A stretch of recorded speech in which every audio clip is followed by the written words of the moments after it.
Xiaoyan and Kailin officially bid farewell to the Myriad Manifestations' heavenly palace, embarking on the path to grow stronger and search for Shun-Er and the others. If you enjoy my way of explaining and storytelling, don't forget to like and subscribe. It really motivates me to keep creating. Continuing from the previous chapter, the aura of the Tuoshe ancient god surged outward like an ancient tide, blanketing the entire world in a pressure so vast and primordial that even space itself seemed to tremble beneath it. Under that supreme presence, every flame in existence, wild or tame, violent or gentle, bowed in absolute submission. Countless tongues of fire flickered and lowered, as though paying homage to the sovereign of all flames. Then the Tuoshe ancient god's gaze slowly shifted toward the distant horizon. There, piercing through the sea of endless fire, stood a colossal stone stele, tens of thousands of zhang tall. It towered like a pillar supporting heaven and earth, its surface weathered by the passage of endless ages. Yet the three ancient characters carved upon it remained dazzling and clear, radiating an authority that seemed to burn brighter than the surrounding inferno. Flame Spirit Clan. Just as Xiaoyan steadied his mind and prepared to explore this boundless world, forged from countless flames seeking deeper secrets hidden within that overwhelming spectacle, the blazing scene before him abruptly shattered like broken glass. Darkness replaced fire. The vision ended. Xiaoyan slowly withdrew his spiritual power from the jade slip and released a faint sigh. Even after returning to reality, his heart still pounded from the awe-inspiring sight of billions of flames kneeling in submission. The image lingered vividly in his mind, refusing to fade. From behind him, Kailin's calm voice sounded. What was inside? Xiaoyan remained silent for a moment before answering, his tone low yet firm. The Tuoshe ancient god. Kailin's brows furrowed. What? He turned slightly, his eyes still reflecting the remnants of that fiery dominion. The Tuoshe ancient god. Even Kailin could not conceal her shock. That name lost to history, vanished from the Doqi continent for tens of thousands of years, had long since become nothing more than legend. And yet now it had resurfaced, connected to an ancient clan. Xiaoyan exhaled slowly and began to explain. When I first arrived in the Great Thousand World, a powerful expert once told me something. 10,000 years ago, the Emperor Flame, unwilling to remain bound by the limitations of the Doqi continent, broke through the barriers of the lower plane and came here. His eyes darkened slightly as he continued. After entering the Great Thousand World, it continued devouring flame after flame, evolving endlessly, growing stronger without restraint. In the end, it climbed all the way to third place on the 100 million flame rankings. The weight of those words hung heavily in the air. Third place, among countless supreme flames of the Great Thousand World. And that was only the beginning of the legend.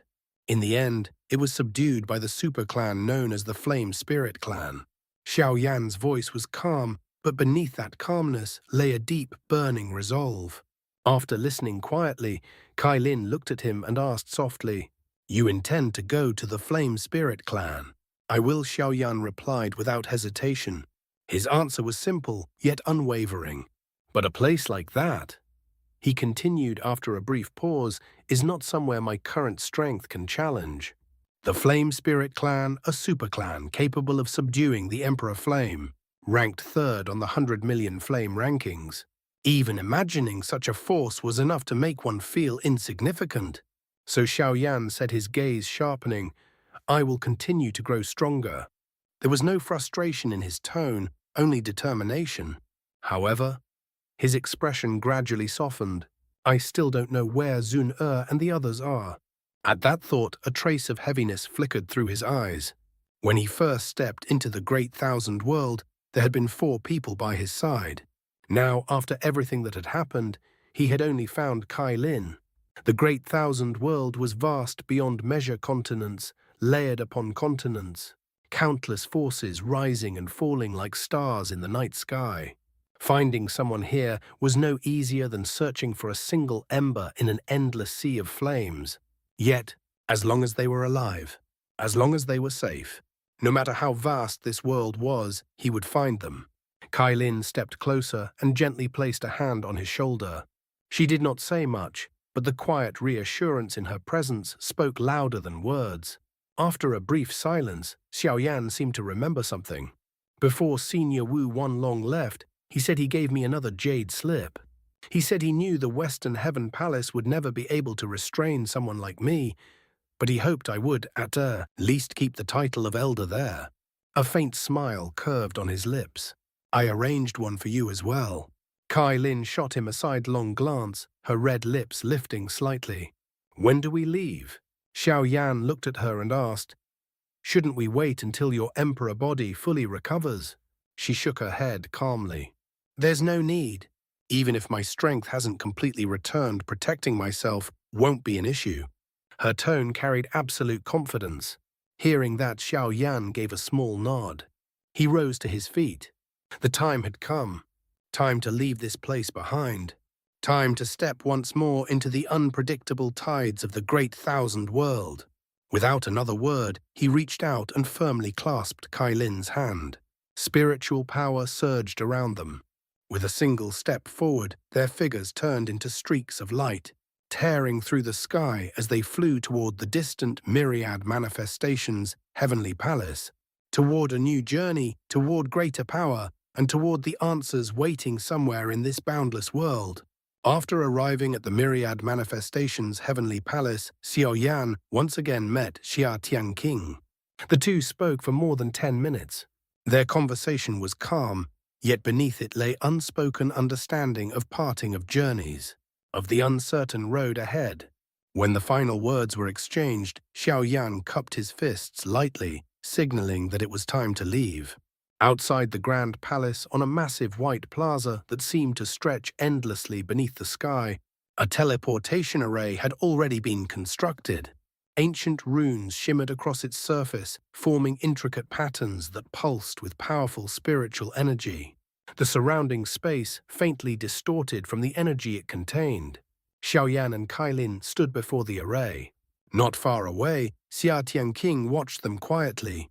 Her elegant figure stood tall against the wind, her eyes carrying both admiration and concern. The great thousand world is vast, she said slowly, her voice clear as a bell, and filled with dangers beyond imagination. Little friend Xiao Yan, you must exercise utmost caution. She paused slightly before continuing. Remember this, the gates of my myriad manifestations, heavenly palace, will always remain open to you. No matter when you return, you will be our honored guest. A gentle smile appeared on her face as she finished speaking. As her final words faded, she raised a slender finger. A brilliant beam of light condensed at her fingertip and shot directly into the heart of the teleportation array. In an instant, the array erupted with radiant brilliance. Ancient symbols lit up one after another, humming as waves of spatial power rippled outward. You may depart now, Xianxia said softly. This teleportation array will send you to a continent beyond the heavenly realm. Be extremely careful. The light intensified, wrapping around Xiao Yan and Kai Lin like a cocoon of pure radiance. Spiritual energy roared. Space twisted. Within the dazzling glow, their silhouettes gradually blurred, and then vanished completely from the world. Within the boundless great thousand world, there exist 10 supercontinents, colossal lands vast enough to contain countless realms within them. Among them are the renowned heavenly Luo continent and the mighty Central Heaven continent, each standing as pillars of power and influence.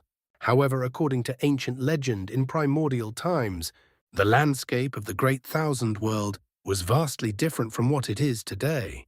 The present 10 supercontinents were not always as they now stand. In the distant ancient era during the catastrophic world-destroying war, entire continents were shattered by unimaginable battles.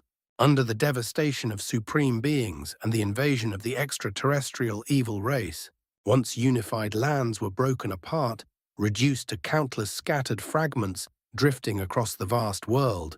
What remains today is merely the aftermath of that ancient calamity. During the ancient world-destroying war, some continents suffered devastation beyond imagination. Under the relentless bombardment of supreme experts and the invasion of the extraterrestrial evil race, entire lands were torn apart. Mountains collapsed, seas evaporated, and the very fabric of space fractured.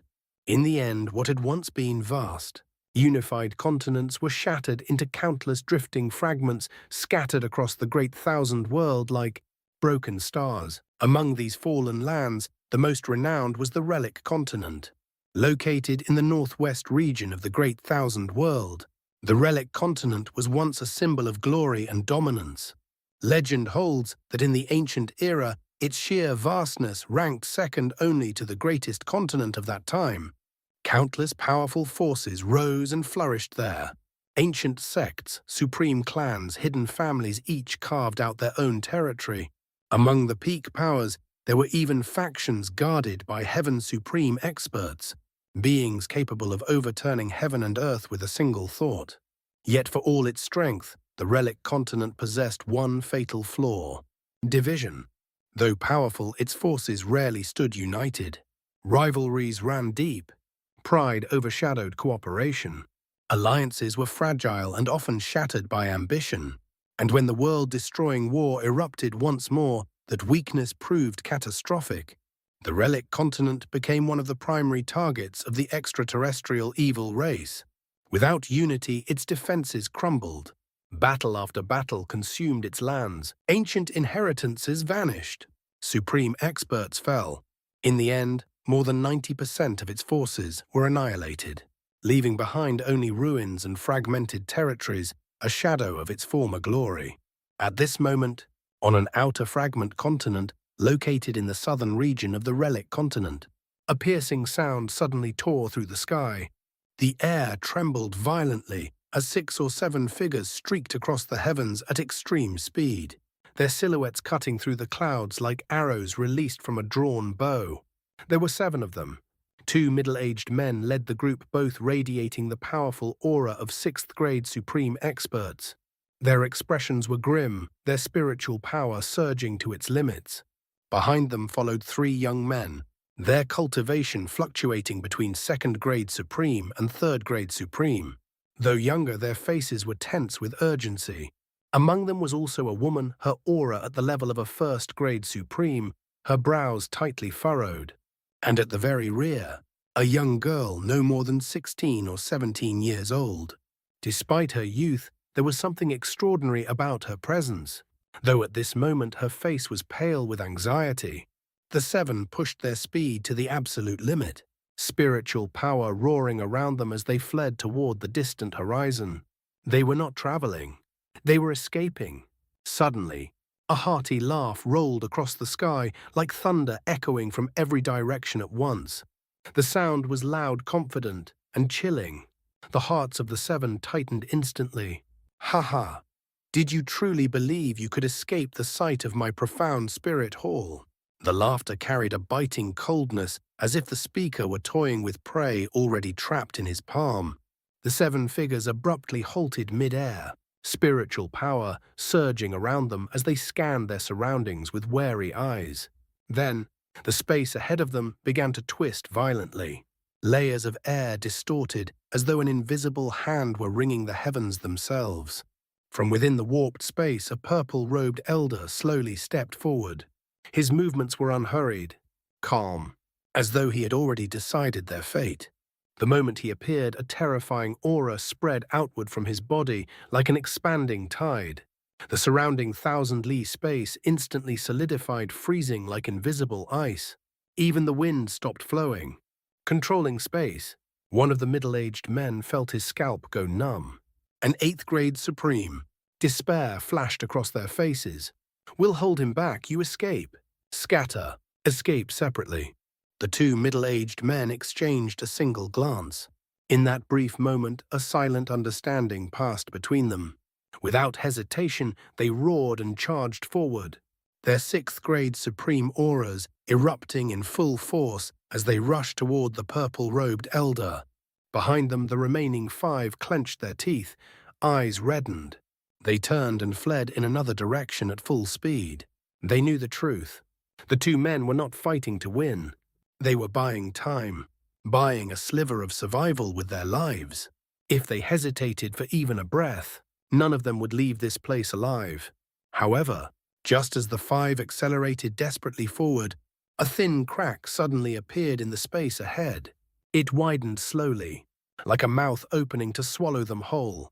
Seeing this, the three young men abruptly halted. Their expressions turned grave as they looked back at the woman behind them. "If anything happens," one of them said in a low, urgent voice, "take Ronga and leave first." Another added firmly, "Ronga possesses the once-in-1,000 years divine poison body. She must never fall into enemy hands."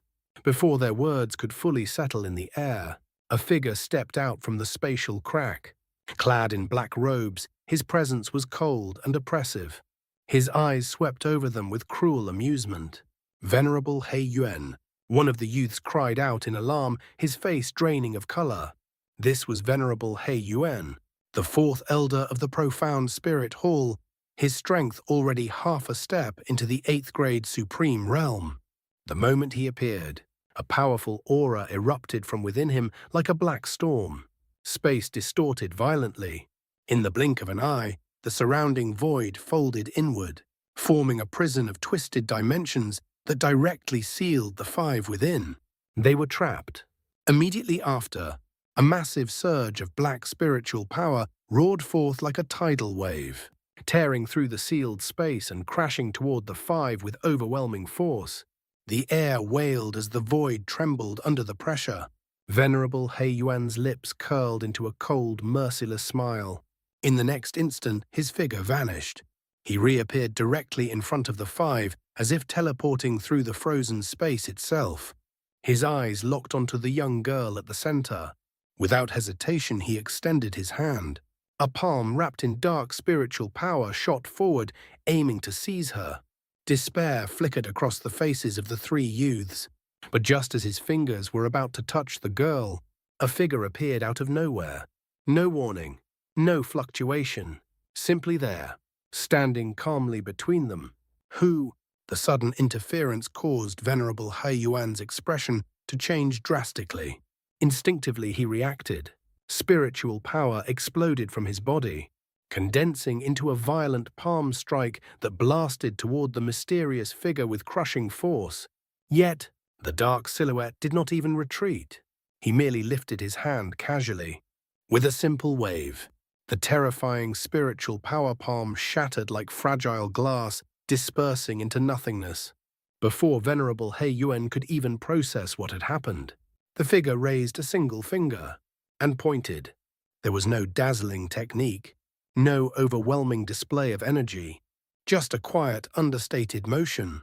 In the next heartbeat, a burst of invisible power struck. Venerable Hei Yuan's arm exploded into a cloud of blood mist. His scream was drowned out by the shockwave that sent his body flying backward like a broken puppet. The entire battlefield fell silent. The three youths, the woman, the young girl, even the distant fluctuations of battle froze. A powerhouse who had already stepped half a foot into the 8th grade supreme realm, crippled in a single exchange. And the attacker had done nothing more than casually point a finger. 10,000 jang away, Venerable Hei Yuan barely stabilized himself mid-air. Blood poured from his severed shoulder as he endured the excruciating pain, his face pale and twisted with disbelief. His eyes trembled as he stared at the figure now standing calmly before the five. Fear crept into his voice. "Who are you? How dare you interfere in the affairs of my profound spirit hall? Are you seeking death?" The figure remained silent for a moment. Then, he slowly raised his head.